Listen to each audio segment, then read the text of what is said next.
All right. The committee will come to order without objection. The chair is authorized to declare a recess of the committee at any time. I now recognize myself for 5 minutes for an opening statement. Thanks, everybody, for your patience as we've dealt with technical difficulties. I've often joked that the name the Select Committee on the Modernization of Congress makes us sound like we're the IT help desk. And today we actually needed the IT help desk. So, and I thank our staff for figuring out the technology. I've really been looking forward to this hearing because turning ideas into laws is at the core of what Congress does. It's where members get to combine their representative and lawmaking roles by giving their constituents a voice in the policymaking process. I think Schoolhouse Rock got it right when the little bill on Capitol Hill explained it started as an idea from some folks back home who decided they wanted a law passed. Of course, not all ideas for bills come from our constituents, but in my experience, some of the most meaningful ones do. Every member can tell you a story about a great idea that they got from a constituent and why that idea should be law. And I love those stories because they perfectly exemplify what we're here to do, which is to represent the views of the folks who we serve. While the ideas I get from my constituents are sometimes unique to the district I represent, there's often a thread that connects the idea to issues that span districts across the country. A great example is the Building Civic Bridges Act, which is a bipartisan bill I recently introduced, which now has 10 Republicans and 10 Democratic co-sponsors, including Mr. Timmons and Mr. Phillips. And it came from events in my district. We had a series of horrific attacks against faith-based institutions in our region, and an interfaith group came together for the purposes of fostering understanding and building community. And after a conflict surfaced at a local YMCA, a group of community leaders joined forces to help build understanding across differences. And those groups sought resources from the federal government to support their bridge building efforts, but we're told resources for this kind of work didn't exist. And when that was brought to my attention, I wondered why our government supports this kind of work in other countries, but not here at home. That didn't make sense to me, and so my staff and I dug into it and tried to figure out what we could do to help. And working with constituents back home and some partner organizations who lead in the civic bridge building space, we actually came up with the Building Civic Bridges Act, which would establish the federal government as a key partner in the deliberate effort to bridge divides and strengthen American democracy. Groups are doing this important work in districts nationwide, so an idea that originated in Washington's 6th Congressional District with some conversations with constituents has the power to resonate with constituencies from coast to coast. And I think that's pretty amazing and a powerful testament to how representative democracy is supposed to work. Ideas are the sparks that ignite the legislative process. That's the fun part, but what comes next can sometimes be confusing and frustrating. Ideas need to be drafted into legislative text. Bills have to be assigned numbers and printed and introduced, referred to committee and referred to the floor. At every step of the way, different House offices and support agencies are involved to ensure that the bill text is accurate and accessible to the public. The behind-the-scenes work of turning an idea into a law is mysterious to most people, including members and their staff, but it's incredibly important, and today's hearing is about shedding light on this highly specialized work and figuring out how to streamline and improve processes. And so I'm looking forward to learning from the witnesses joining us today. The committee will use its rules that allow for a more flexible hearing format that encourages discussion and the civil exchange of ideas and opinions. So here goes. In accordance with Clause 2J of House Rule 11, we will allow up to 30 minutes of extended questioning per witness, and without objection, time will not be strictly segregated between the witnesses, which will allow for extended back and forth exchanges between members and the witnesses. Vice Chair Timmons and I will manage the time to ensure that every member has equal opportunity to participate. Additionally, members who wish to claim their individual 5 minutes to question each witness pursuant to Clause 2J2 of Rule 11 will be permitted to do so following the period of extended questioning. Phew. All right, with that, I'd like to now invite Vice Chair Timmons to share some opening remarks. Thank you, Mr. Chairman. Really appreciate y'all being here today. I think between the three of you, you have over 80 years of experience in this institution. We're doing our best to get this place to work better. Part of that is to help you do your jobs more effectively and more efficiently. I was looking for the exact numbers, but I think in the last decade, you've added a handful of attorneys and you've had a 20% increase in the number of bills that have been drafted. Obviously, there's a resource issue, but I think there's also an understanding issue. I would imagine it would shock a lot of people the number of offices that don't fully understand the challenges that y'all face, and trying to educate all the different member offices to more effectively address our concerns while also keeping an understanding of the challenges that your offices face. I think is very important. I think that's an area that we can really dig into. Technology is another thing. I think we got to use technology at any place that we can to be more effective and efficient. And I look forward to hearing from y'all on what you think we can change, what resources you need, what education we can provide to this institution to more effectively, pursue the mission. So thank you for being here today, and we look forward to your testimony, and we're going to have some good questions. Thanks. Okay, I'd now like to welcome our three experts who are here to share with us their knowledge and recommendations for how Congress can improve and modernize the legislative process. Witnesses are reminded that your written statements will be made part of the record. Our first witness is Noah Woofsey. Mr. Woofsey has served as the Deputy Legislative Counsel for the U.S. House of Representatives since 2018. Prior to this position, he was an assistant counsel and senior counsel within the Office of Legislative Counsel, where he has served since 1986. Mr. Woofsey earned his Bachelor of Arts from James Madison College at Michigan State University and his law degree from the University of Southern California. Mr. Woofsey, you are now recognized for 5 minutes. Thank you very much, Co-Chair Kilmer, Co-Chair Timmons, and members of the Select Committee. Good morning. I am honored to speak with you today and share my thoughts on modernizing the legislative process, the process by which an idea becomes law. And I'm especially honored to do so on behalf of my colleagues at the House Office of Legislative Counsel. For over 100 years, the office has provided professional, nonpartisan legislative drafting and related services to the members, committees, and leadership offices of the House. We are the ones who get the call when a member says, there ought to be a law. We are proud of our service to the House, especially during the challenging times the House has faced over the past several years. And I believe that the House is pleased with our service for no other reason than the simple fact that our business is booming. We must be doing something right. We share your interest in making the process more effective and more responsive to the needs of the House. And indeed, we are uniquely positioned to discuss this process because in most cases, the proponent of an idea of a law will at some point ask us to turn that idea into actual legislative text. So when we respond to a request to turn an idea into legislation, our goal is always to carry out our mission. And as set forth in our charter, our mission is to assist offices of the House in the achievement of a clear, faithful, and coherent expression of legislative policies. That means that we cannot ourselves provide the policy. Rather, we can only provide language to express the policy of the proponent of the legislation. In other words, we can't fill in the blanks. It also means that for our drafts to express policy clearly, faithfully, and coherently, we need a sufficient understanding of the policy. And in many instances, the request doesn't convey enough information, so we need to ask questions and begin an iterative process. And these questions may include questions about scope, administration, timing, and enforcement, and often, the most important and the most complex issue to be addressed is the extent to which existing law already addresses the idea behind the policy, and how the application and enforcement of existing law might be affected by the policy. And note that these issues apply even in the case of a request which consists of pre-drafted legislative text. If we don't know the policy intent which generated the idea that was behind the text in the first place, we have no way of knowing whether the legislative text accomplishes the goal of translating the idea into law.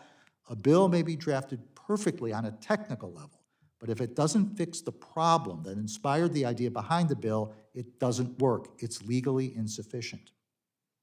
And there are two other features of our office, which are also included in our charter, that help us ensure the integrity of the legislative documents that the House produces and considers. And what I mean by integrity is that anyone who encounters a document will know that the document reflects an accurate statement of the current state of the legislation involved. So the first of these features, we are required to keep our work product confidential. We take this very seriously. If we prepare a draft for any office of the House, we cannot share it with anyone else, no matter which side they are on, without the express consent of that office.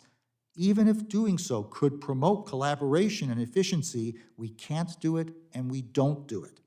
So if a document is under our control, members and committees will know that it will not be disclosed without their consent. And second, we work only for the House.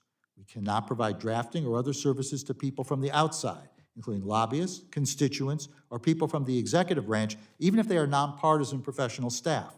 We cannot prepare a draft or make changes to a draft without the express direction of the House client. Again, Even if doing so could promote collaboration and efficiency, we can't do it and we don't do it.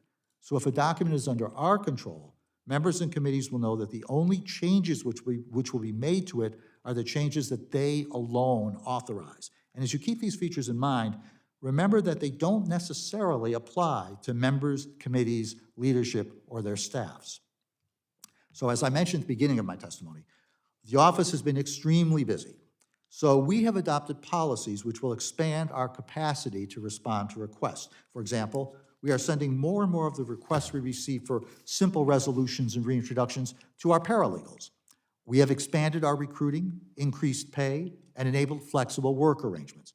We have expanded education programs so that members and staff will know more about the drafting process and the best practices for working with our attorneys. And we continue to explore developments in technology, building on existing initiatives with the Office of the Clerk, the Government Publishing Office, and other legislative branch organizations. So in conclusion, thank you again for inviting me to speak on behalf of the Office of the Legislative Counsel. I have been with the office for over 35 years, and much has changed over that time. But what's remained the same is our commitment to turning the ideas of the House into law that works. And I look forward to answering your questions and to continuing the dialogue between our office and the Select Committee. Thank you. Thank you, Mr. Woofsey. Our next witness is Kevin Mccumber. Mr. Mccumber has served as a Deputy Clerk of the U.S. House of Representatives since 2021. Prior to this position, he served in numerous positions in the House Office of Legislative Operations, including as Chief, Deputy Chief, and Assistant Journal Clerk. Mr. Mccumber earned his Bachelor of Arts degree from the University of Colorado, Denver. Mr. Mccumber, you are now recognized for 5 minutes. Chair Kilmer, Vice Chair Timmons, members of the committee, thank you for inviting me to testify about modernizing the legislative process. It is an honor to represent the Office of the Clerk before this committee, alongside my colleagues from the House Office of Legislative Counsel and the Government Publishing Office. Our office pursues numerous diverse goals and priorities, and our primary function is supporting the day-to-day operations of the House. The committee members have my written statement, which includes an appendix that describes the bill introduction process. In short, Legislative Counsel drafts the legislative text, a member or committee introduces it to the House, and clerk staff process it and coordinate publication with GPO. GPO and the Library of Congress publish bill versions and related materials online at govinfo.gov and congress.gov, and GPO delivers paper copies to the House. I have 4 points to highlight for the committee about how an idea becomes law and the process for creating, amending, and publishing legislation. First, the House must manage both paper and digital workflows. Only recently has Congress added a digital layer to a centuries-old paper process. Traditionally, tasks related to preparing, managing, distributing, and preserving the House's official documents were confined to paper. Today, paper is still the official document of record, and we must also manage the electronic rendition and its related data. Second, clerk staff, bound by House rules, traditions, and precedents, execute critical tasks. There are skilled and dedicated public servants behind each step of the legislative process. When you or one of your colleagues offers a floor amendment, our clerks read it from the rostrum. When you cast a vote using the electronic voting system or a well card, our clerks confirm those votes. When a committee meets, an official reporter, such as the one you see here today, covers the proceedings.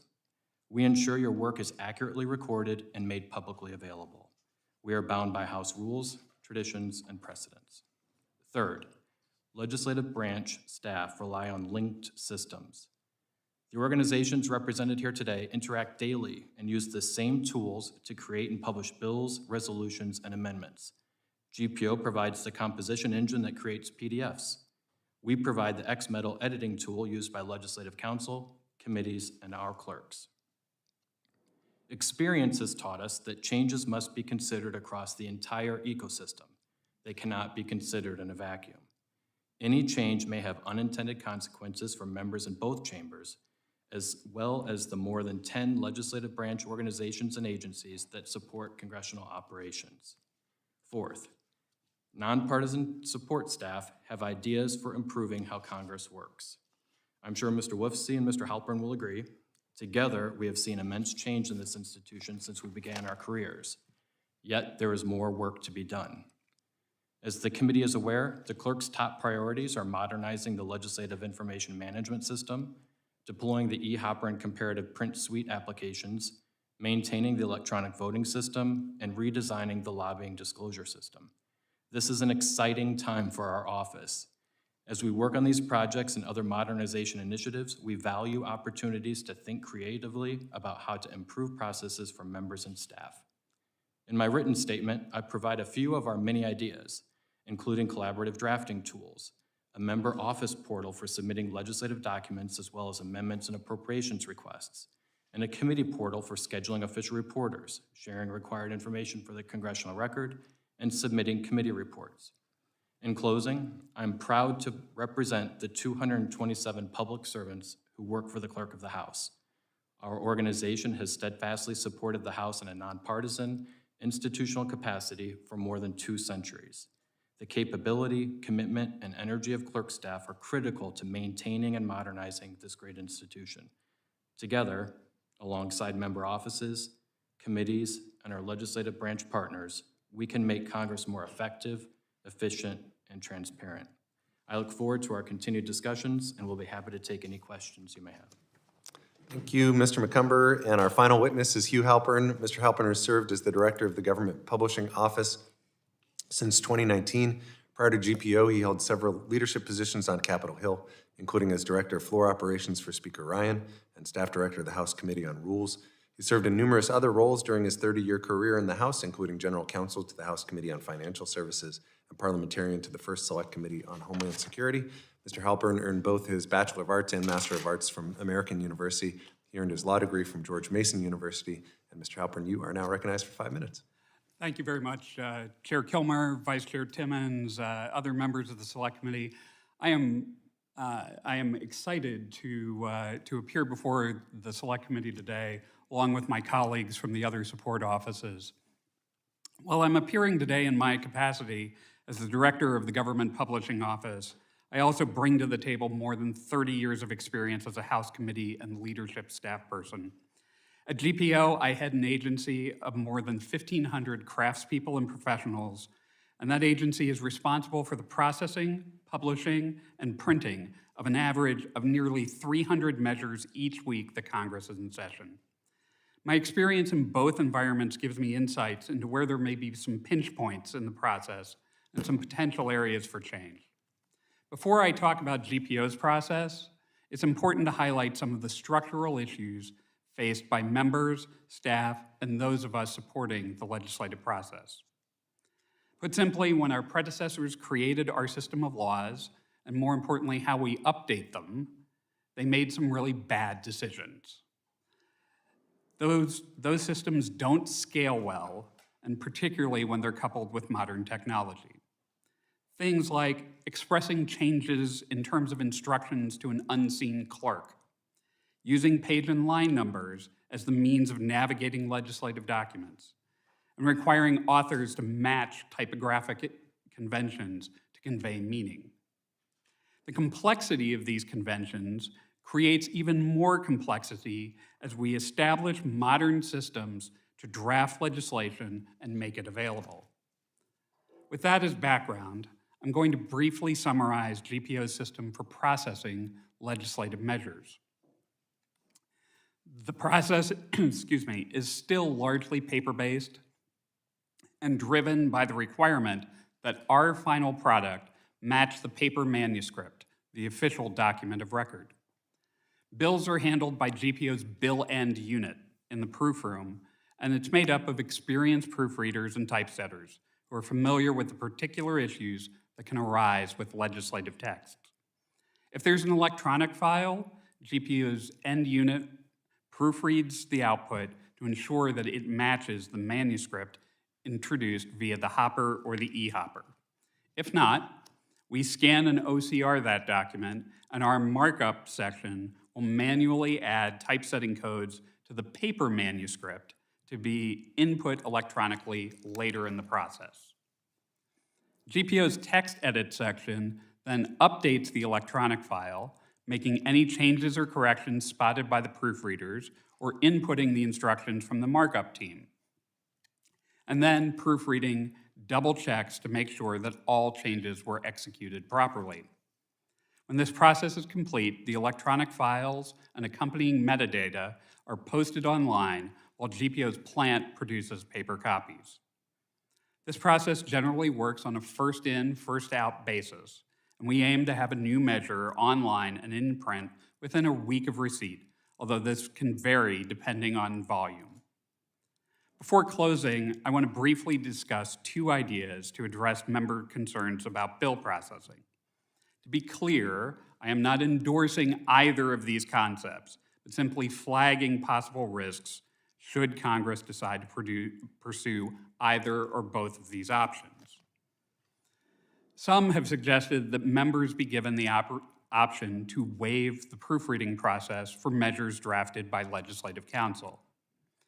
While this would definitely speed up the process, it would also essentially end the primacy of the introduced paper manuscript and instruct GPO to rely on the House's prepared XML file.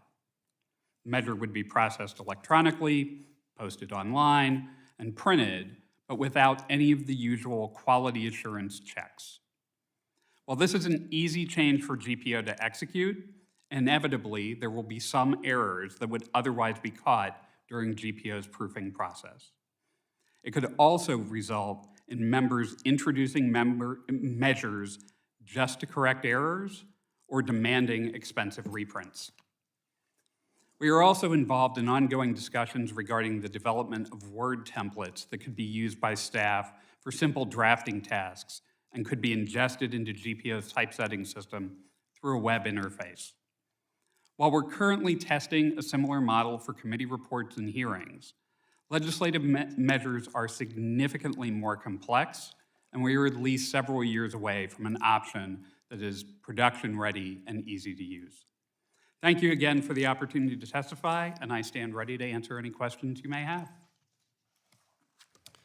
Thank you, Mr. Halpern. I now recognize myself and Vice Chair Timmons to begin a period of extended questioning of the witnesses. Any member who wishes to speak should just signal their request to either me or to Vice Chair Timmons. I've got 100 questions I want to ask, but let me just start. Mr. Woofsey, in your written testimony, you pointed out some of your response to the Ledge Branch Appropriations Subcommittee in terms of kind of what do you need, right? And I think you hit on a few things, some additional funding to bring on more people and to be able to retain people, the staff, the use of the staff academy, both for the folks who work under you, but also for member offices to be trained on how better to engage with Ledge Council, and then technology. I'm just curious how, have those needs largely been met, or are they in the process of being met? Are there other things that our committee should think about recommending that would support the work you're doing in light of the overwhelming increase in demand that your office is facing? And then the other question, just relatedly, and there's been some discussion of this already, one potential solution to reduce the strain on your workload would just be to expand who has access to legislative drafting tools. Curious if you have thoughts on who has access and what your thoughts are about expanding that access, if Mr. Woofsey and perhaps Mr. Mccumber may want to weigh in on that too. But Certainly. Let me address the first set of questions that you asked, which I think I can tell you that there are things that have already been implemented, and then there are things we are going to continue to implement. For example, we have 6 new attorneys who are going to be joining our team this year. 2 of whom have already started. 4 are going to be coming in the fall. We anticipate and we aim to do the same thing for this coming year with recruiting season. And we also anticipate hiring additional paralegals. I had mentioned that we use our paralegal team to help us out with simple things and to help us with a lot of kind of document generation things. They are excellent and they are very, very helpful. We are also, I will tell you that we are very grateful for the Speaker's most recent pay order. And we are grateful to you and the Select Committee because I work with, as it turns out, I work with the Select Committee. My drafting area includes the things that you work on. And I remember from the beginning, one of the things that you were very, very strong on was increasing staff pay, or at least allowing for the possibility of staff pay, especially senior staff, to be compensated more. That has already made a tremendous difference in our retention efforts. It's very, very helpful, and what we want is to see this keep going so that staff pay will continue to rise and that we will continue to retain our highly trained staff. The magical phrase, the high three, has been batted around in our office quite a bit over the past year. That's been a terrific help. We are also, as I mentioned, trying out different arrangements where we can retain people by offering them the opportunity to engage in extensive telework. And we have people, in fact, who are working from very remote locations now, partly as a result of the pandemic, but also partly as the result of family opportunities. Like this, we have one of our senior attorneys, spouse has taken a temporary position very far away, and he is still able to work with us remotely and to keep doing that. That's something we can tell our people that we can do for them. So many of these things are already underway. What we need is, first of all, the continued funding to make it possible, and to my knowledge, the Appropriations Committee has been extremely helpful with that. They've been able to give us what we need. And then some of the other things that we're talking about today will also be a big help. And we can talk, perhaps, I can get into greater detail if you'd like, about the education efforts that you had alluded to as a way of basically reducing the pain, ultimately. It expands our capacity when people come to us with a lot of the questions answered, because we don't have to start off from square one. If people know how to use our office and the best practices for using our office, they can come to us better prepared. So we look at this as a help us help you sort of Do you effort. need anything else in that regard if you were on this committee and making recommendations in this space? Do you feel like the staff academies got it handled, or are there other things we ought to be looking at? I think the Staff Academy is a good start. I mean, I think that to the extent that there are specific things you can do to promote it and to encourage members to have their staffs attend the Staff Academy sessions, and also to go to our internal website. That's another terrific source of information. I mean, when people go onto our website, they can see right up front a sort of before you contact us or before you begin to list out some of these questions and some of the basic background information. We give people on our website basically a guide, a brief guide to the legislative process, where we talk about, for example, the parliamentarians, Congressional Research Service. We give them links to these offices. We even have a basic guide to legislative drafting, which gives a very brief but still useful introduction to what is the difference between a bill and a resolution, a bill that amends existing law versus a bill that's freestanding and just sits on its own. In other words, a lot of this material is out there now. And what we would like to see is staff take advantage of it.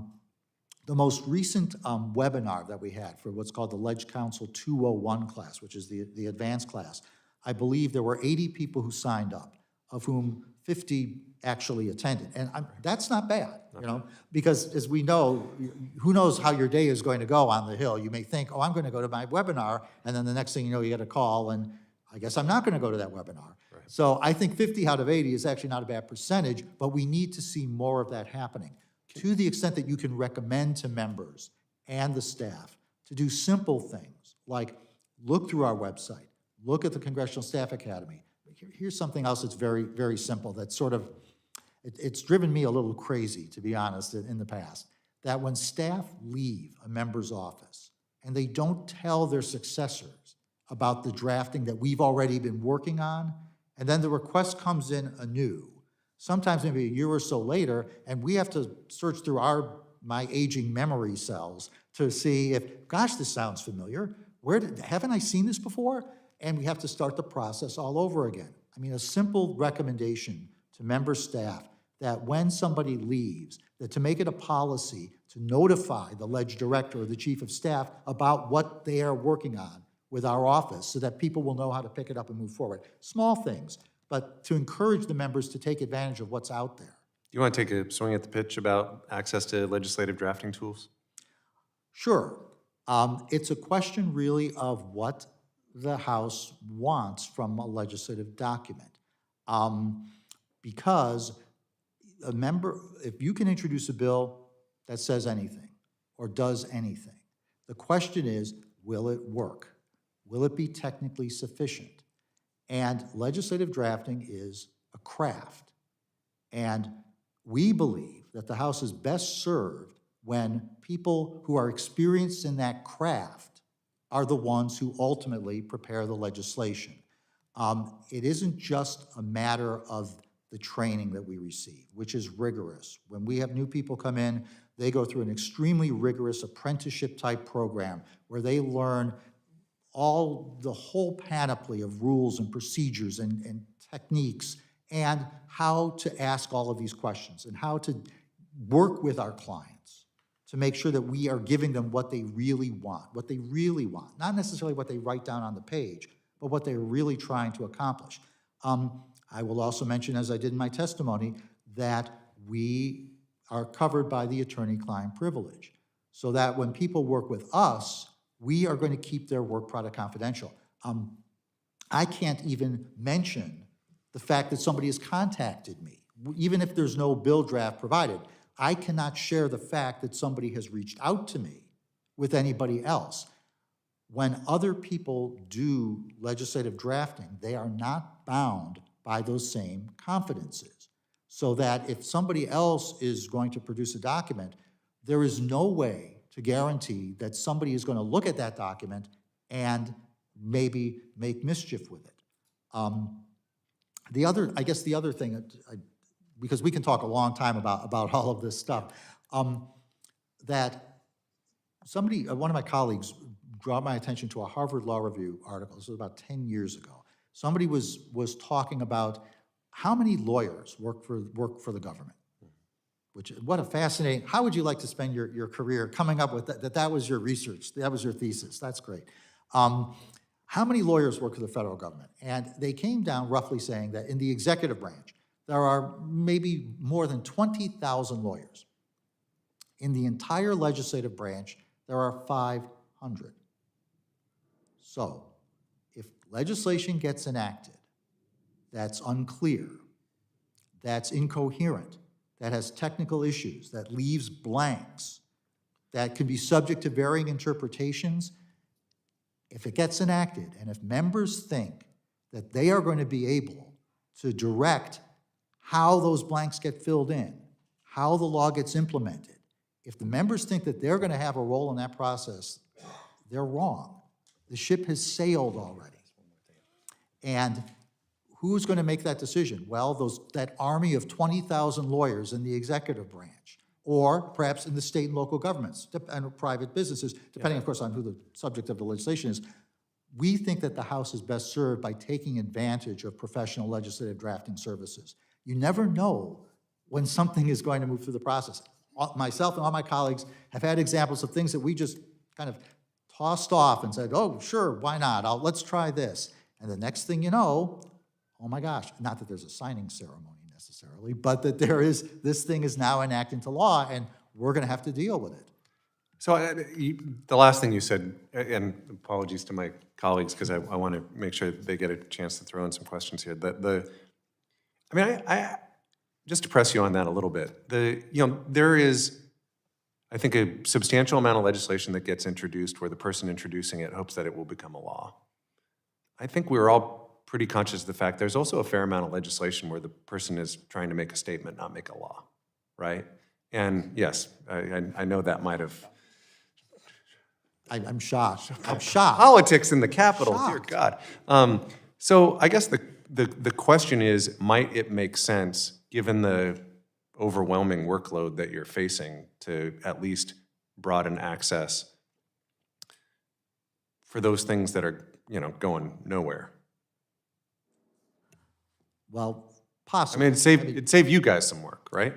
Maybe yes or maybe no. Okay. Because what would happen, I could certainly envision that if this were to happen, at a certain point, people are going to look at the bills that said people just wanted to just introduce it for the heck of it, and someone's going to say, no, I want to take this seriously. again, you never know. The chair of a committee or a subcommittee may look at this, or perhaps is himself or herself the one who is introducing this and say, let's have a hearing on this. And then when that happens, we're going to get the call to say, okay, we know this doesn't really work. Yeah, Can you now what? clean it up for us? Right. And it could be somebody other than the person who introduced it. And in effect, that could make our workload even worse because we're going to start getting last-minute things to redo things that we never saw in the first place. And we are starting with a total zero, null set of information about what was the purpose of this, what is it trying to do, who's responsible for this. And we're back to square one at a time where we're already doing our things. The other thing is that I think we would quickly see the distinction among the members of this is a good bill and this is a bad bill. I mean, I'm not saying good or bad or good or evil or something like that, but members are going to quickly know, and they're going to become even more insistent that they're going to want our imprimatur, and they'll come to us at the last minute and say, you know something, wait a second, we're doing this, but now I'm realizing that there's a problem, and meanwhile, where were you 2 weeks ago when we might have had a chance to work through the issues? So I'm nervous about that there could be a boomerang effect on our office. That I get the sense Mr. Halpern wants to weigh in here too. Then I'll defer to my colleagues, yeah. Well, two points. One is, goes to an earlier point that I made, that the existing suite of drafting tools for the House are extremely complex. And when I manage groups of attorneys or non-attorneys at several committees, they didn't want to use these tools because they were incredibly hard to learn. And that's largely driven because they have to account for all of the different drafting styles.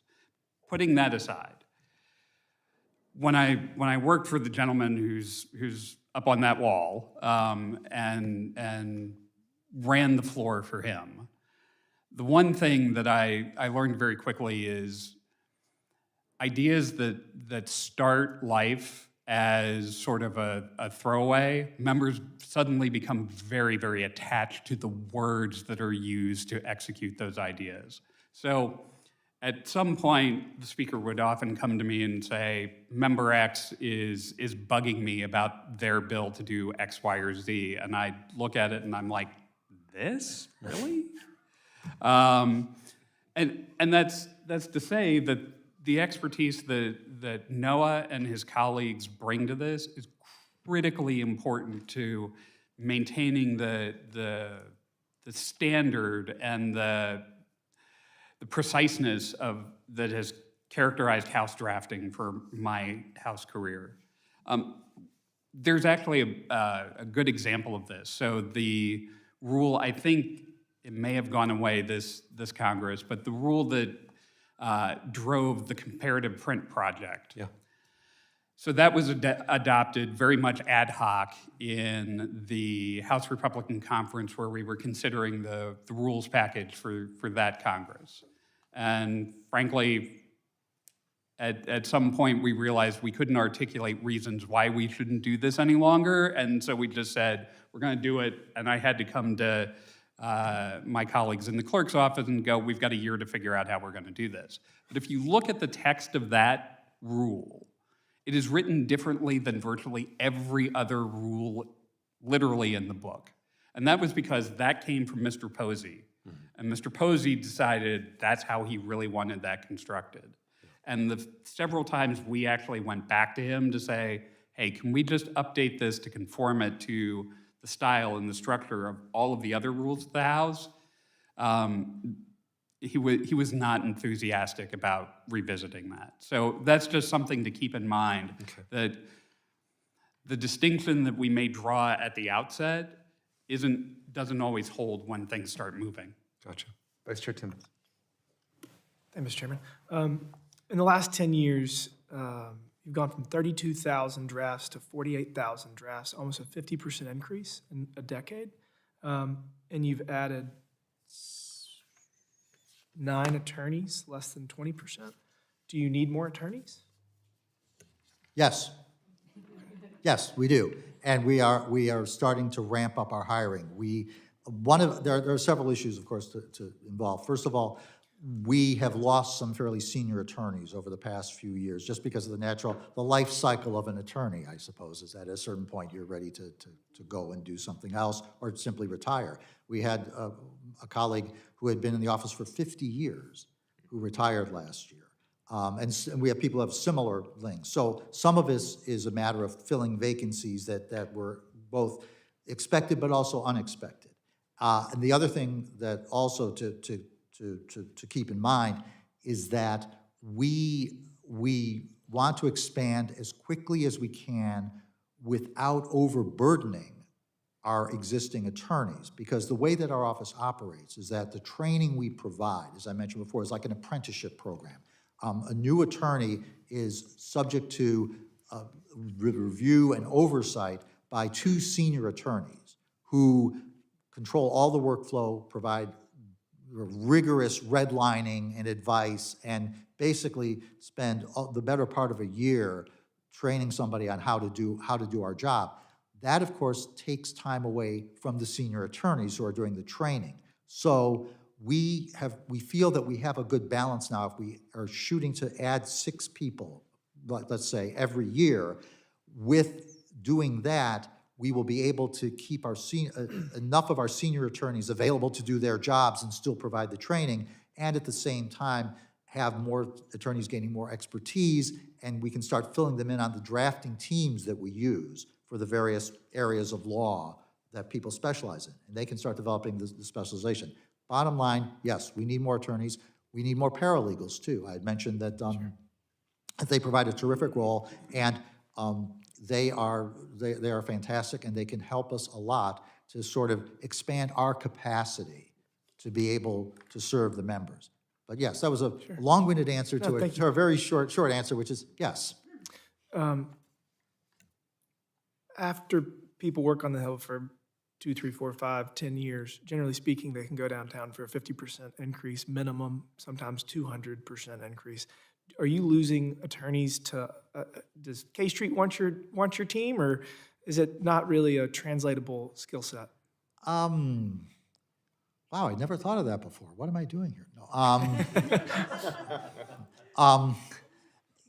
It's, that's a really good question. I mean, I think that it would be an unusual career path to do the K Street thing. I think that because we are nonpartisan, I mean, I'm just kind of making this up off the top of my head here, but I think because we are nonpartisan, we don't have the same relationships with members and leadership and all that I think K Street values more than the ability to draft legislation. But there are certainly people who have gone off to work for law firms to do certain types of work.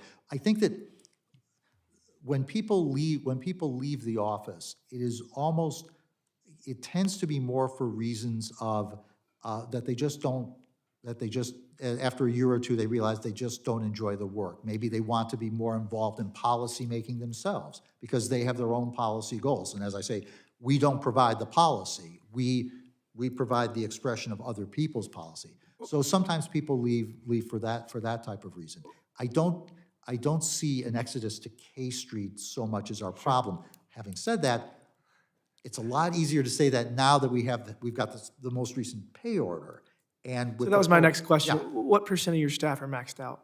Oh gosh, I'll have to get back. I would have to get back to you on that. But let's just say quite a few. I mean, there were, and I was one of them for many years. There are at least. Yeah, I should probably get back to you on that. I don't want to get, but there was a substantial number of your attorneys are maxed out. Yes, they were. Now they are not, in the sense that the cap on the pay order was raised to such a level that we now have breathing room underneath to kind of continue to give people raises as they stick around, so that they get our raises are seniority based. You mentioned teleworking. What percent of your team teleworks? 100% at one point or another. I mean, I don't think that there is an attorney who does not telework at least 1 or 2 days a week. Our telework has been, I think it's been astonishing. I mean, we're going to pat ourselves on the back. I think it's been astonishing how we've been able to use that, and that we were we were very well placed to do so when the pandemic hit, because we've been doing it since, well, it started, Hugh probably can remember, this was the anthrax attacks. After 9/11, that the House realized that we need to be able to have people work remotely. And so since then, at one level or another, we've done it, and it's a terrific help. It's a great retention tool. There's different types of teleworking. One teleworking is being within a couple miles of the Capitol. The other one is being in a completely different area code where the cost of living is a quarter of what it is here. So how many of your team telework from afar? I'd say 3 or 4 or 5. Is that something you would incur? I mean, $150,000, $200,000 is fairly good pay here in DC, but it's an enormous amount of money in South Carolina. So, I mean, do you have are you encouraging people that are kind of questioning their career path to consider moving further away where they have a better quality of life for less money? That's a great question, and that's actually something that we are starting to discuss among ourselves in the office, because we have to, as with everything, we have to strike a balance. I mean, I'm an old school person. I'm just an old person, period. And I see the value of people being together in the same place at the same time. And I know that there's obviously Zoom doesn't count? not quite. I mean, each of us have had our experiences, but right. But I understand that there's a generational thing, and that there are advantages, of course, to having people work remotely. If we did that, though, we would need to answer some very tough questions. That should people who, because of their location, will very rarely, if ever, be able to respond to some demand which may come from a member committee to show up in person, should they be compensated at a different level? In other words, should people who are staying here, who are going to be more accessible in cases of emergency, should they be paid the same as somebody who will never be able to come here? These are just the types of issues that we would have to work through, and we are starting to talk about it. But one last question for the clerk's office, and this is for another member that is not here. I am not as passionate about it as he is. The electronic voting system, security is obviously incredibly important. My understanding is it is its own system, right? It is not connected to anything whatsoever. That's right, yes. Multiple fail-safes. That's right. The question that was posed was, how could a member's office, particularly his legislative director, maybe his chief of staff, be able to see whether and how that member voted in a case of whether they got to the floor in time or not, or whether they're possibly talking outside and just about to miss a vote. Obviously, you can call the floor, and that's kind of cumbersome. We would not want to impact the security. I can imagine there's a way to determine whether and how someone voted, should leadership want that to occur. Is that something that y'all have investigated? Do you have if this is something that the speaker says that we want to do, it's done? Can you talk about that? We scoped it out at a very high level when this conversation came up earlier this year, and it is very secure. There is a way to do it. A program could be written to use. Just look at the wall and see what, yeah. Right out of the EVS system itself, but a program would have to be created, and I think they said it would maybe 9 months to a year to be able to get something. And obviously, you wouldn't want people to know how everybody voted. I mean, there's arguments on all sides, but you don't want to have, that would create problems. But if a member's office could tell if that member voted, or maybe even how that member voted, I could see a value there. So it is doable. That could potentially be one of the ideas in this member portal with the new LIMS modernization that we're doing, where the administrative rights could be granted to that member's office to access that information. Okay. It's certainly possible. Thank you. I'll get back, sorry. Go ahead, Mr. Phillips. Thank you, Mr. Chair. And thanks to each of you. I'm grateful for what you and your offices do, and wish more of our colleagues, frankly, could understand, myself amongst them. So I want to say thank you. I've always been taught to investigate best practices and implement them into the organizations to which I've been party. My question to each of you is do you investigate those as they relate to best practices in legislative bodies throughout the country, but also around the world? And if not, is there an opportunity to create a mechanism by which we can identify those and perhaps implement ideas that have been tested in other legislative bodies. Maybe start with you, Mr. Woofsey. Sure. Our office does participate on formal and informal basis with international organizations that bring together legislative drafters and people who do similar work all over the world.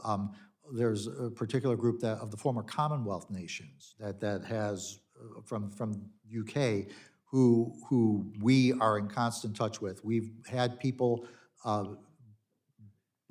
actually spend time with us from South Korea, from the UK, and who like spent time with us, watched how we do our things. We have had our attorneys have helped in the past with the emerging democracies to provide assistance, and some of our retired attorneys have done that. The pandemic has interfered with some of that, as you may imagine. Pre-pandemic, there was an annual conference of international legislative drafters that would be held typically here in DC, and people would come from all over the world. We would put on, we would present papers and research findings and talk about best practices, about how we do things in our system of government, how they do things in their system of government, the roles of, for example, the equivalence of the Congressional Research Service in other countries. The pandemic has interfered with that. One of my colleagues is sort of our point person for these international organizations, and he is saying that there may be an attempt to have the conference start this fall. Typically we would have it here in DC, and we would have several events, receptions, and get to know these people. So the answer is yes, absolutely. We are in touch with international organizations and other people who do similar work, and we want to learn from them, and they want to learn from us. Wonderful. And in your specific line of work, are there any states or countries that are particularly impressive relative to their efficiency and systems, technologies? I'm not sure I can speak to the technologies. We were very impressed with the Australians who seemed to have a very, it was more about how their offices were organized in terms of how they tackled various subject matter areas, how they would respond to requests. Obviously, parliamentary systems are different because it is the government, of course, that runs everything. So the division between the branches, which is, of course, drives a lot of what we do, is different.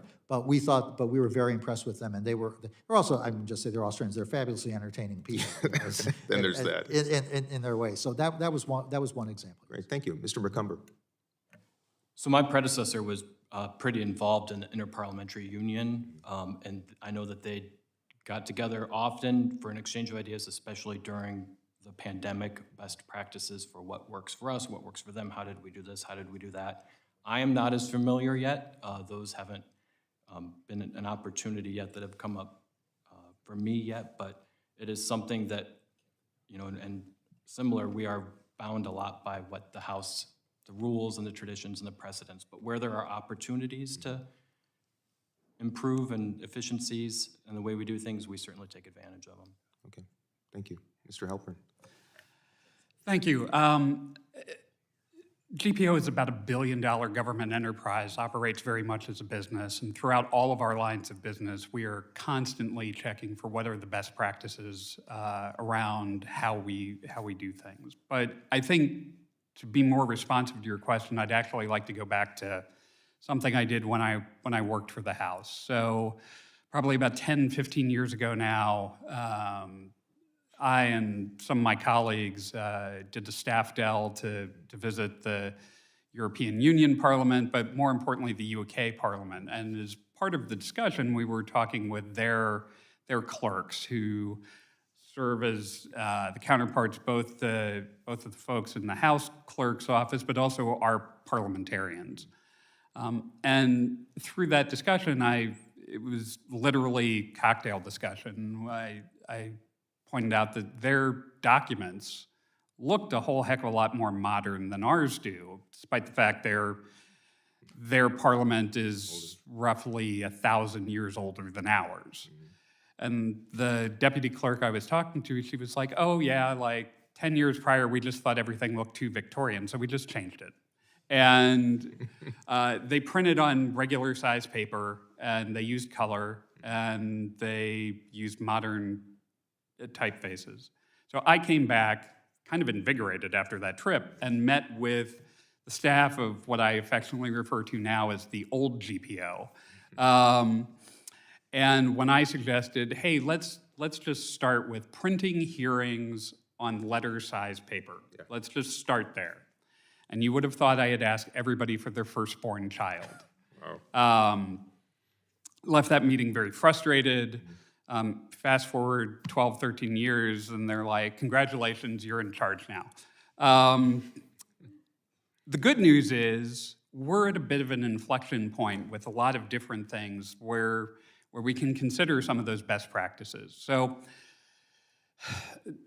one of the reasons that our documents look the way they do, and a committee report today is in basically the exact same format it was when GPO opened its doors in March of 1861.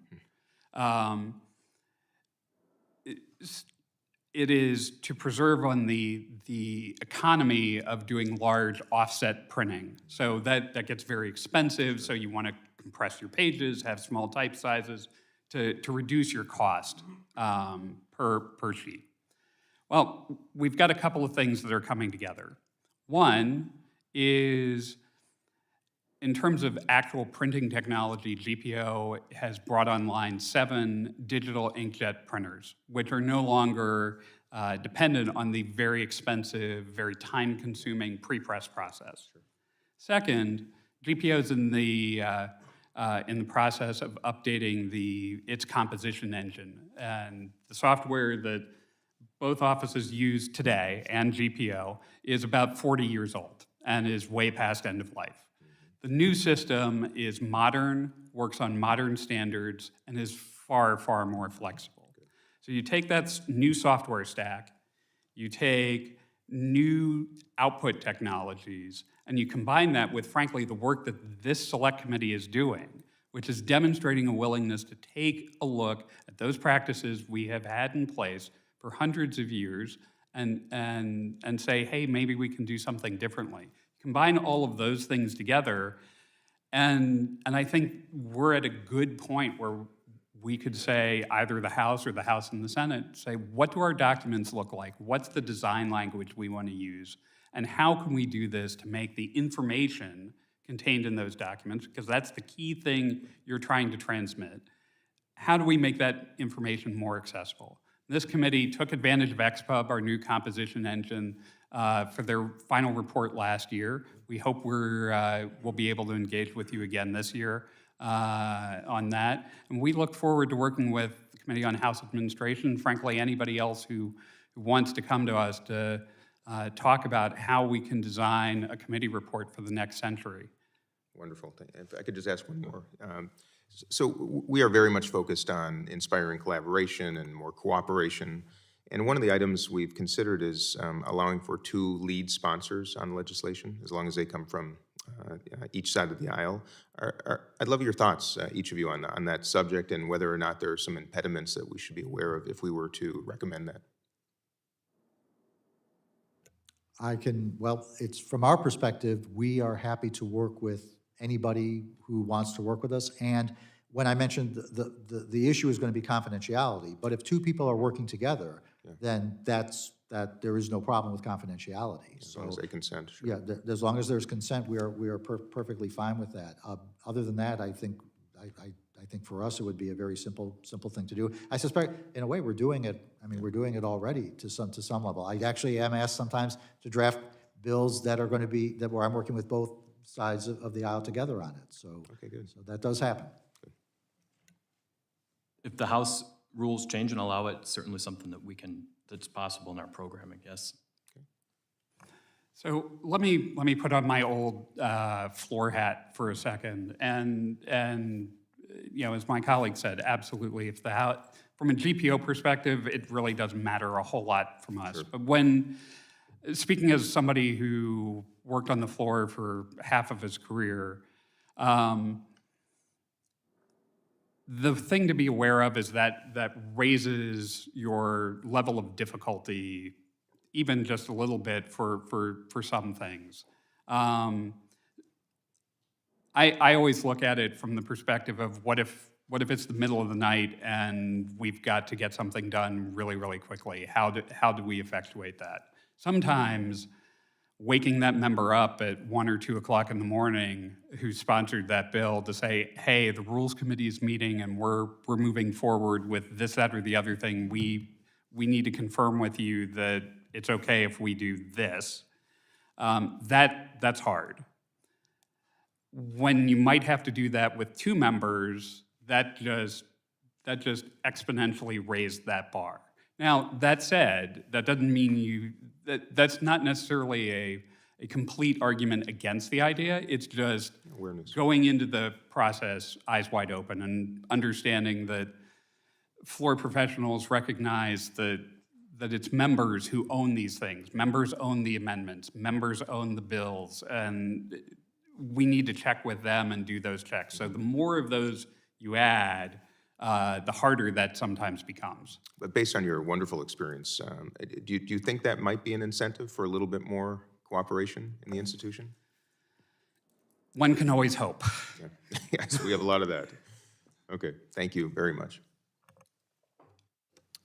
We've got a couple of members who are joining us online, but they're both in markup, so the timing of the questioning is, we may get back to them. Let me ask a couple other questions. We've heard from some committee staffs that have described some challenges with keeping track of legislation that's been referred to their committee. Again, I think because it's an email system and a paper-based system. Some committees have paid for the development of their own systems, but nothing's provided house-wide. Perhaps, Mr. Mccumber, you can speak to the process as it exists now, and if you've got thoughts on potential solutions there. Sure. So currently, committees receive paper copies of the bills referred to them by GPO. Committees, there are options available to committees to be notified when a bill has been referred to them. Congress.gov offers alerts that staff can sign up for, and it sends them an email when bills have been referred to them. They can also review the congressional record every day where the bill introductions and referrals are located. But there is opportunity that we are evaluating within our LIMS modernization efforts to improve those communications and data transmissions to the committee. So it's our new LIMS modernization effort is going to be built in a way where we can more quickly update technology, add additional applications to it, and really help modernize some of the ways of the past, especially when it comes to these committees. Can I click on congress.gov and look at a committee and see what bills are sitting in there? Is that accessible on congress.gov now? Yes. It is, okay. The other thing I wanted to ask about was about congress.gov, just the getting information up on, bill text and amendments and that type of thing. There's a sense that there's some delay in that. I think we've all at one point or another looked up a bill where it says, text isn't available yet. Can you just help us understand if there are things that our committee could propose that might smooth out that process or address any of those delays? So I'll take that one. And maybe it's helpful to understand what our existing service level goals are and where we really ran into some problems. Sure. So as I mentioned in my testimony, our goal is to turn around a legislative measure that we get within a week. There are what we call the hot lists. Both the House and the Senate provide, and those are usually driven by floor action, and they're saying, these are the things we need overnight. So they get prioritized, and everything else is sort of first in, first out. During the pandemic, we were forced to have the number of people we had operating in the proofroom to work through bills. Keep in mind, bills are not the only thing the proofroom does.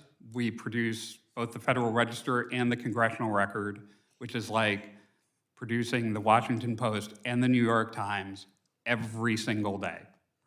And they are amazing folks, and they are able to pull rabbits out of the hat all the time. But we had two sort of, we had a couple of issues in tension. One was first making sure we were able to distance people enough in that room so that nobody was going to get infected. But the second was to preserve capacity so that if we did have an infection, we could recover. So we had only half of our staff operating at any one time. At its peak, we had almost 1,800 bills sitting in the bill section to be proofread and composed and put online and printed.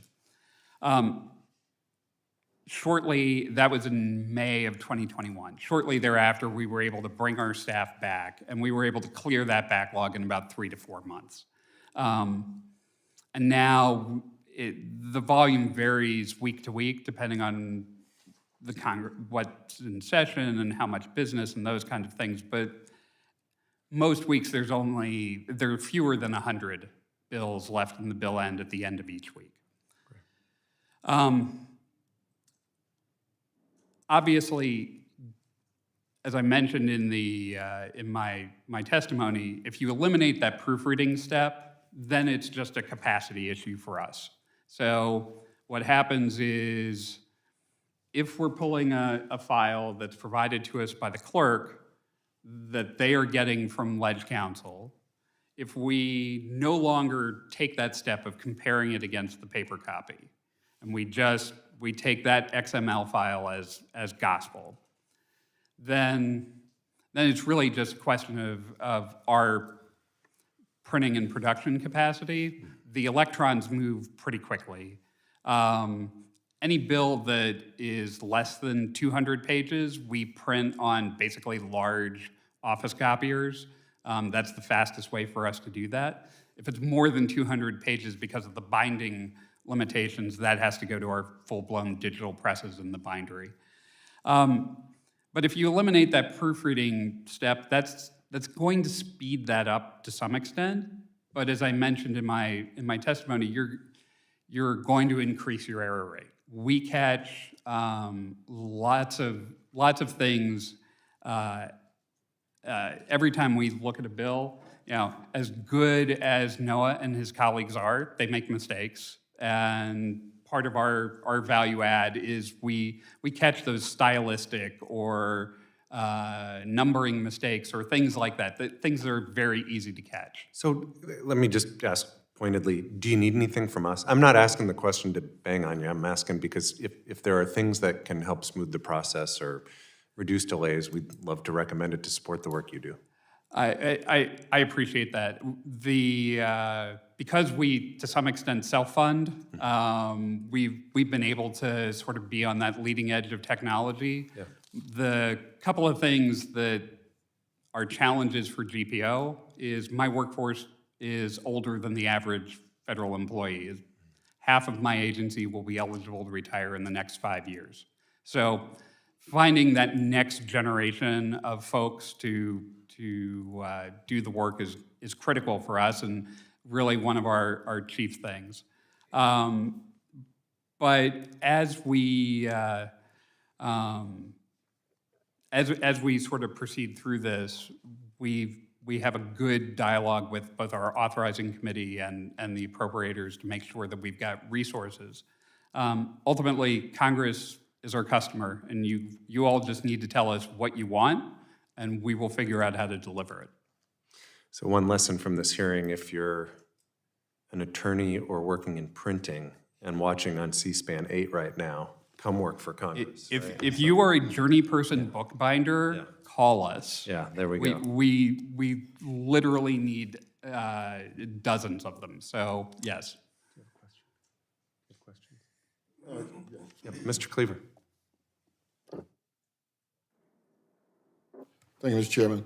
The first question, do you believe that we are the three most significant members of Congress since you've been here, 30 years? The three of us.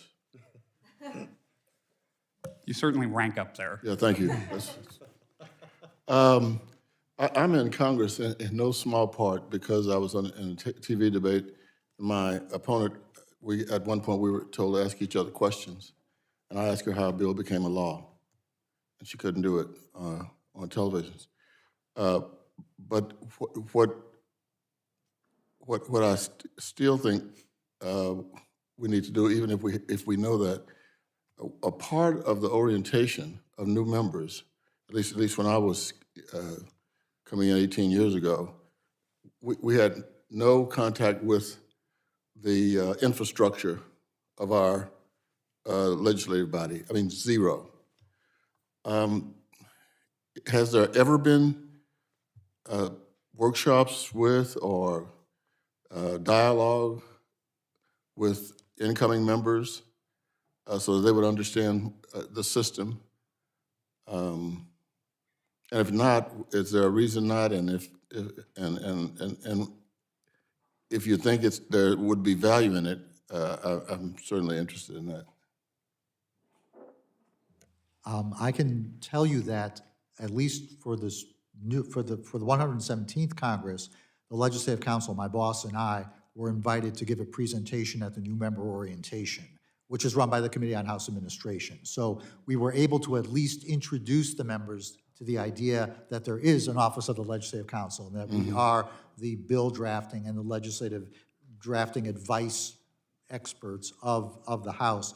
At that time, there's only a limit that we can do in terms of just giving a presentation, and mostly just making sure that they knew we existed and that they should feel free to contact us, call us, let us know if there was anything if they had any questions about how we do things. One other thing that I'll mention, I don't know if this is exactly on point, is that some of the leadership, sometimes on one side of the aisle or the other, at the beginning of a Congress, will hold an open dialogue meeting for new staff in member offices to come and meet legislative council. And I have presented at those things before, where this is not for the members, but it's for the staff to, again, even before they've started their jobs, to let them know who we are and give them just a basic introduction that we're here to help, and that we are available to them.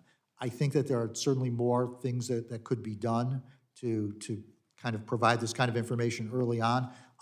The House Administration, when it puts together its new member orientation, I think they would, I never presume to speak for anybody, let alone House Administration, or in some ways my bosses. But I think that they would be very interested and eager to kind of talk about how we could expand those opportunities. Anybody else? I would just add that the clerk's office during orientation meets with the members, new members on the floor, gives an overview of the electronic voting system, reviews some of the positions on the rostrum, and then most recently through the Congressional Staff Academy, I believe the last two Congresses, we've put a course together in conjunction and coordination with the Parliamentarian's Office for committee clerks for what they need or what we need from them and how we can assist them to do their jobs better. And then just this year, we launched a clerk course through the Congressional Staff Academy where participation has been through the roof, actually, where it's a 90 minutes session on everything the clerk's office does, what we can offer you, and really establishes those relationships, and we get great feedback from those for how we can improve along those lines. Well, I was actually on the panel that immediately followed Noah and Wade at new member orientation, but I was there in my former staffer hat. Not a lot of folks know what GPO does, and we would love folks to come visit so we can show you what we do. We're actually the only large-scale manufacturer here in the district, and we realize we're a little bit off the beaten path, being behind Union Station, but we would love the opportunity to tell folks how we fit into the system, and if folks want to come visit, we are more than happy to host. All right, thank you very much.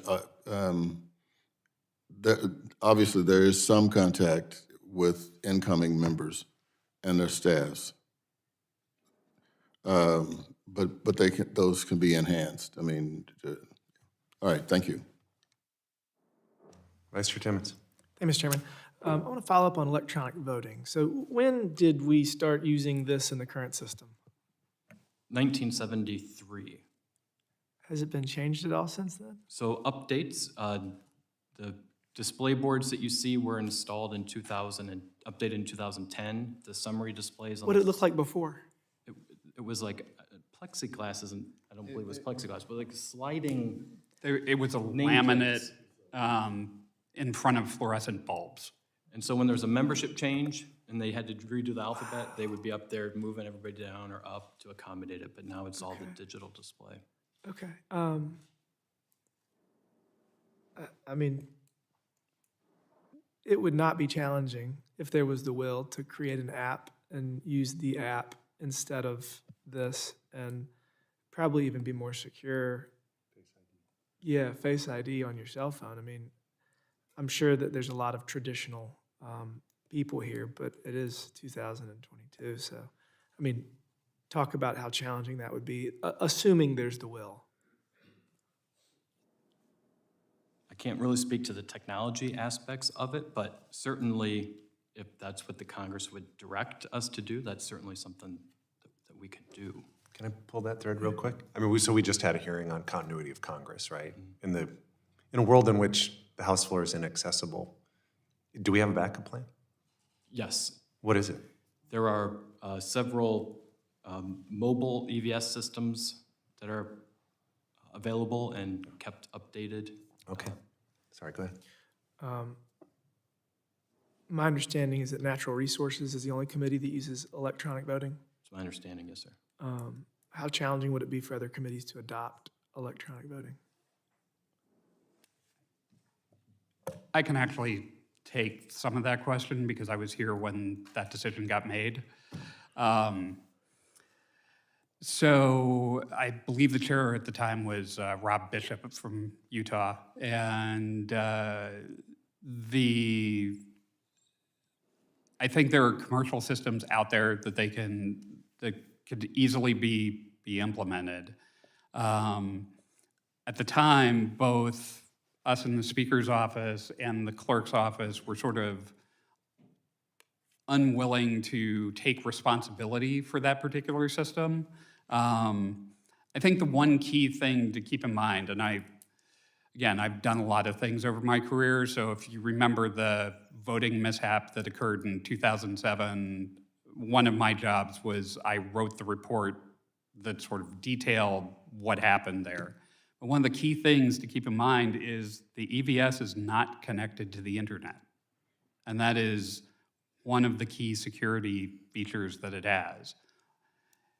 That's not to say that, the really smart people in the clerk's office and in the outside world couldn't figure out a secure way to connect it to a broader network. But when you bring down the walls, when that system is no longer as isolated as it is, that security is gonna go down. Not to say that you couldn't figure out other measures to build up walls again, but one of the key defenses wouldn't be there. So I think about time a lot because we have limited time and we're rarely here. And when we are here, we're overwhelmed.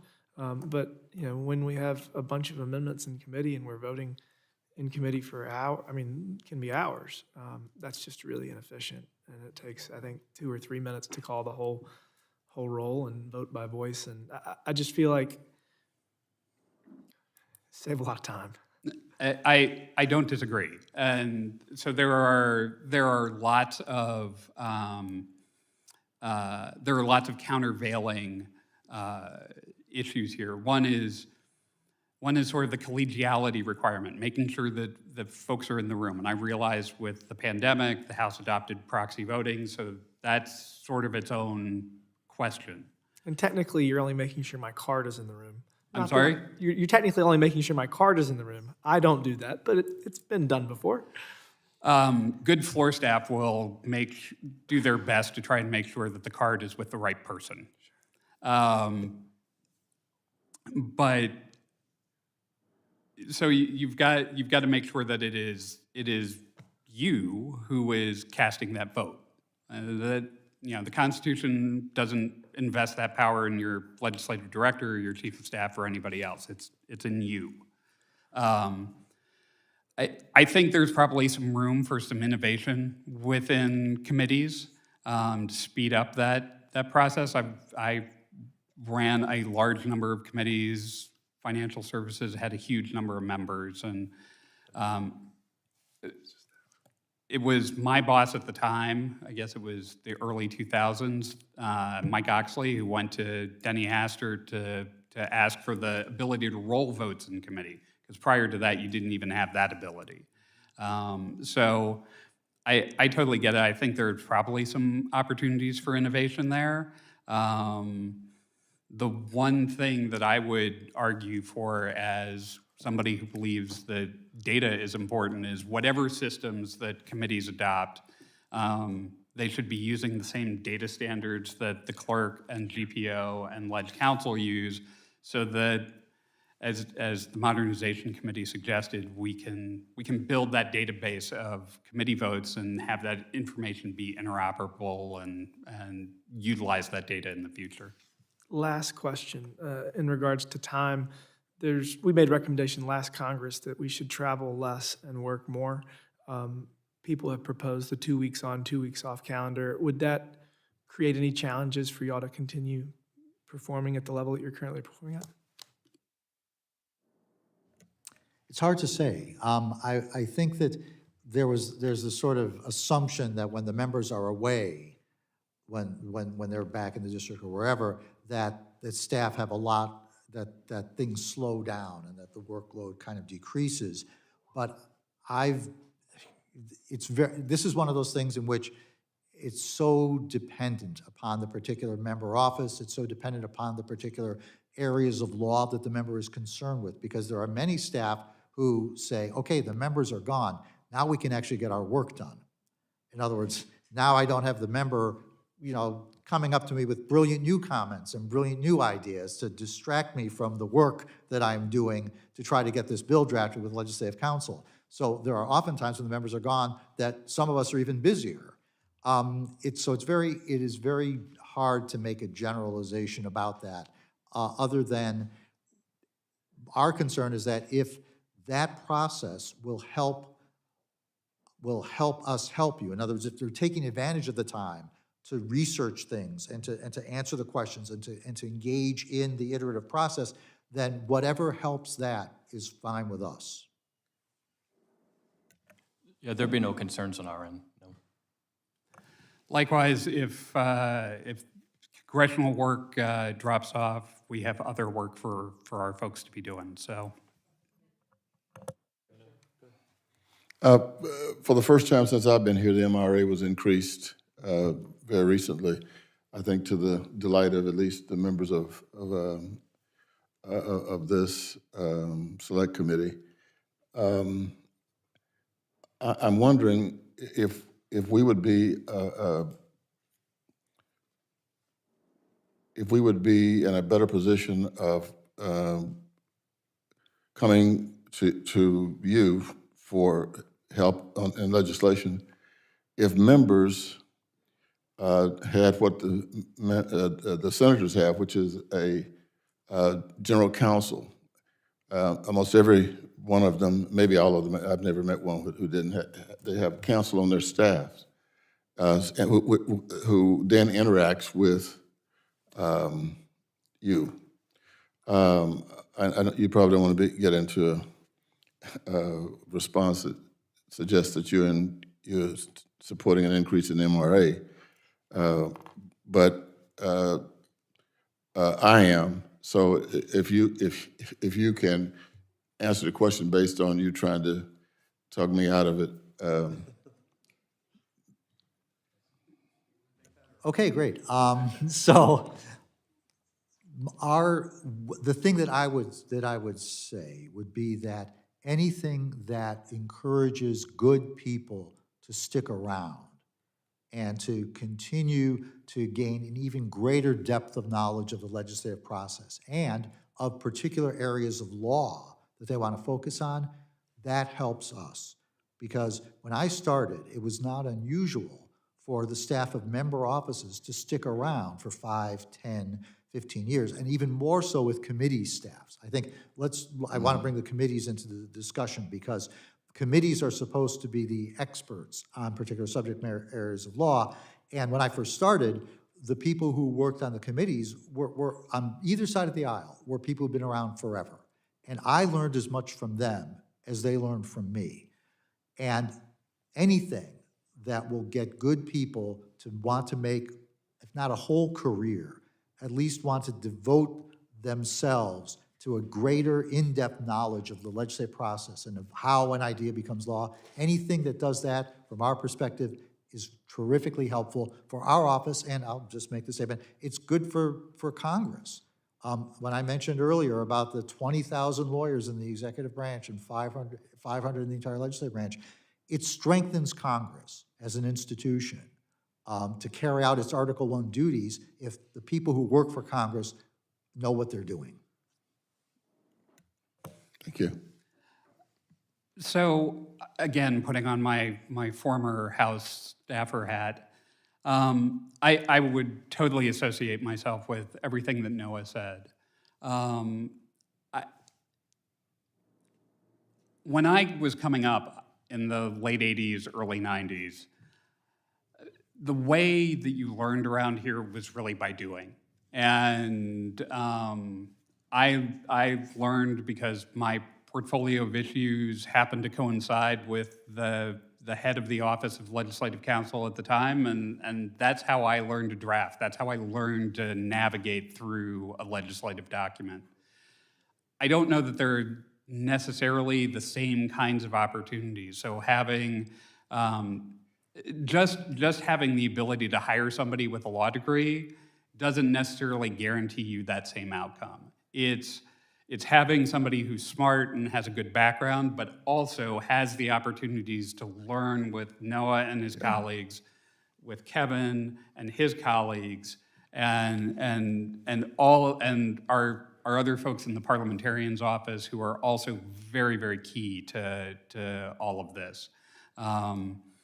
I think having folks who are willing to do the work and actually learn the intricacies of this very, very complex system are really key to delivering for the members that we all work for. I've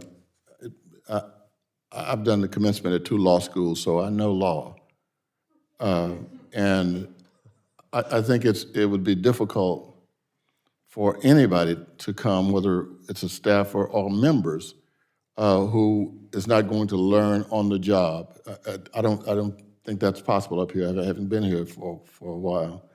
And so I do think that, I mean, you can get one of the best lawyers coming out of college, and they're going to come up here lost, because it's going to take time. But I do think, you know, that it may reduce your workload, but it also gives a higher level of confidence in the member that, you know, when I want something done, I've got somebody in here who can do it, and then work with the institutional staff. You know, I think it would work much smoother. And I thank you for all 3 of you agreeing with me. All right. I want to thank our witnesses for their testimony today, and importantly, going off script for a bit, I just want to thank the people who work with you and for you. This place functions because of them, so thank you for that. Mr. Halpern, I also want to thank you for working with our committee on our report from the 116th Congress, and we look forward to working with you on this Congress. You and your team brought some terrific innovation to that report, and I think we're better off for it. Mr. Woofsey, I hope that this hearing didn't convince you to rethink your career choice, so thank you for being here. I also want to thank the members of our committee for their participation, including those who were able to join online. I want to thank our staff once again for pulling together a terrific hearing with some terrific experts, so thank you to our team. And to the stenographer, I'm sorry that we talk so fast. So without objection, all members will have 5 legislative days within which to submit additional written questions for the witnesses to the chair, which will be forwarded to the witnesses for their response. I ask our witnesses to please respond as promptly as you are able. Without objection, all members will have 5 legislative days within which to submit extraneous materials to the chair for inclusion in the record. And with that, this hearing is adjourned. Thanks, everybody.